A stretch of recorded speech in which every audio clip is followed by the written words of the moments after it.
साथीहरू नमस्ते। शैक्षिक संग्रह युट्युब च्यानल तथा फेसबुक पेजमा यहाँहरूलाई हार्दिक स्वागत छ। आज चाहिँ म यो भिडियो सामग्री मार्फत तपाईहरुमाझ एउटा असल विद्यार्थी अर्थात् पढ्नको लागि तयार रहने विद्यार्थीले 5 वटा गुण चाहिँ हुनै पर्ने शास्त्रमा लेखिए अनुसारको भिडियो सामग्री प्रस्तुत गर्दै छु। जागिर खाने सिलसिला होस् या त अन्य कुनै विद्यार्थीले यी 5 वटा शास्त्रमा बताइए अनुसारका नियमहरू फलो गर्यो भने पक्कै पनि सफल हुन सकिन्छ भनिएको छ। र यो भिडियो सामग्री चाहिँ अब तपाईले अन्तिमसम्म हेर्नुभयो भने के कुरा रहेछन् विद्यार्थीले पालना गर्नुपर्ने 5 वटा नियम जान्नु हुनेछ है त। स्कुलको विद्यार्थी, कलेजको विद्यार्थी होस् अथवा चाहिँ जुनसुकै जागिरको सिलसिलामा पढ्ने व्यक्तिहरू जसले पनि यी 5 वटा लक्षण छ भने चाहिँ राम्रो नम्बर ल्याउन सक्छ, उत्कृष्ट नम्बर आउँछ, जागिरको सिलसिलामा पनि जागिर खान सक्छ र पढाइमा पनि राम्रो अङ्क आउँछ। तर यो 5 वटा लक्षण छैन भने चाहिँ गाह्रो हुन्छ भनेर बताइएको छ। यहाँलाई संस्कृत श्लोक र त्यसको अर्थसहित चाहिँ यहाँलाई म बुझ्ने गरी बताउने छु।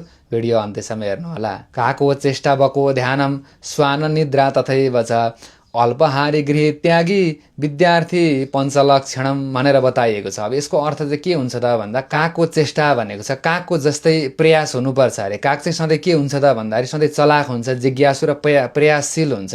सधैँ काग चाहिँ एकदमै चलाक हुन्छ। अब कागको गुण छ, हजुर चाहिँ कागको गुणको छेउछाउतिर हिँड्नु भयो भने पनि त्यो काग चाहिँ कराउँदै कराउँदै यतातिर वरिपरि चाहिँ घुम्न थाल्छ। हजुरले याद गर्नुभएको होला मेरो गुणतिर हेरेको छ कि छैन, यसले चाहिँ गुण पो बिगार्ने हो कि भनेर उसले अगाडि नै सोच्न थाल्छ। उसले विचार गरेर अरू साथीहरूलाई पनि बोलाएर चाहिँ उसले हेर्न थाल्दछ। त्यसकारणले कागको जस्तै विद्यार्थी पनि सधैँ सिक्न उत्सुक र मेहनती हुनुपर्छ काग जस्तै भनेर बताइएको छ। त्यसरी अर्को शब्द छ बको ध्यान भनेको। बकुल्लाको ध्यान जस्तै हुनुपर्छ अरे। बकुल्लाको ध्यान चाहिँ कस्तो हुन्छ त, खोलामा गएर चाहिँ माछा कतिखेर आउँछ र पक्रिउँला भनेर एकदमै ध्यान गरेर उत्सुक भएर चाहिँ उसले हेरेर बसिरहेको हुन्छ। त्यस्तै एकाग्रता हुनुपर्दछ विद्यार्थीमा, पढ्ने विद्यार्थीमा भनेर बताइएको छ। त्यसरी अर्को शब्द छ श्वान निद्रा भनेको छ। कुकुरको जस्तै सुताइ हुनुपर्छ अरे। कुकुर कस्तो चलाक हुन्छ त, सानो कुकुर निदाइरहेको छ भने पनि अलिकति छिस्रिक्क सानो आवाज आयो भने पनि त्यो कुकुर चाहिँ उठिहाल्छ। कुकुर जस्तै सुताइ हुनुपर्छ। सुतेपछि गाँड गर्दै पानी खनाउँदा पनि नउठ्ने होइन कि एकदम चलाक भएर थोरै सुत्नु पर्यो र उठेर पढिहाल्नु पर्यो। बेलुका चाहिँ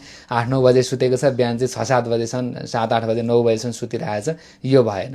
त्यही भएर कुकुरको जस्तै निद्रा हुनुपर्छ, थोरै सुत्नु पर्यो, धेरै पढ्नु पर्यो। त्यसैगरी अल्पहारी भनेको चाहिँ थोरै खानु पर्यो, धेरै खान भएन। धेरै खायो भने पनि एकदम आलस्य बढ्छ। त्यसै गरेर सन्तुलित खाना एकदमै कम खानुपर्छ र फुर्तिलो हुन्छ, पढ्न सकिन्छ भनेर बताइएको छ। त्यसरी गृह त्यागी भनेको छ। गृह त्यागी भनेको चाहिँ घरको मोह चाहिँ एकदमै कम गर्ने रे। जहिले घरमै बसिरहने, आराम सुख सुविधा धेरै खोज्ने, ती बानीहरू पनि हटाउनु पर्दछ पढ्ने विद्यार्थीले।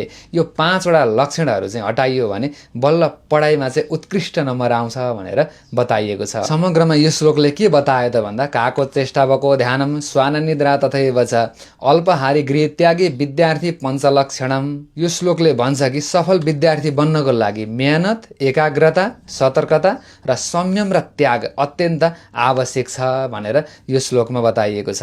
यी 5 वटा लक्षणहरू चाहिँ विद्यार्थीमा हुनुपर्दछ।